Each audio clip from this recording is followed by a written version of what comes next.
Maayong gabi kanatong tanan nya karon ang oras nato karon alas 11 na sa gabi. So San Francisco time alas 11 dire sa gabi. Kung sa Minnesota alauna na sa kadlawon. Late ang San Francisco sa oras paingon sa Minnesota. So ako i-share kaninyo na karong adlaw adlaw sa Huwebes kana Huwebes Pizza 21 ang akong adlaw na flight paingon pauli sa Pinas. So gikan ko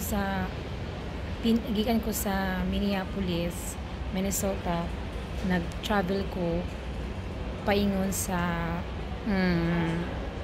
San Francisco, California. So karon dian ako sa San Francisco, California. Naghuwat na lang ko sa akong sunod na flight paingon sa Taipei.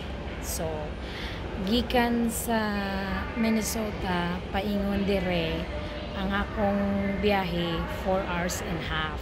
So ayan, gikapoy jud ko, as in gikapoy ko kay ngano nisuod ko gahapon kana 12 oras nga akong sulod ni uli ko buntag na lasing ko nakapin, naghikay pa ko, naghinlo pa ko, nakapi pa ko, naligo pero ako ituughan, naligo ko unya.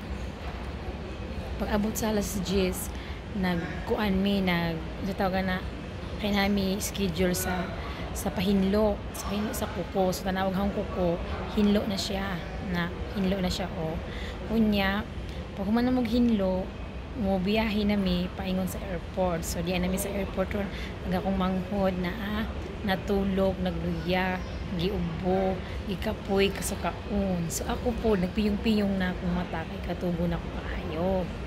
So karon dian ako sa San Francisco, California. Maghuwat na lamang ko sa akong oras para maka-boarding pass ko makasulod para taod-taod musud na ko sa eroplano. Ako ipakita ninyo na ko ang akong eroplano nga ako sakyan paingon sa Taipei ha. Na muna'y akong sakyan paingon sa Taipei. O di ba arang kadako kayo, sobra arang katambok na arang kadako, as in dako jud siya. Nya sa uban ta po dito mga eroplano taa. Nya kana akong sakyan dara ko moagi dara.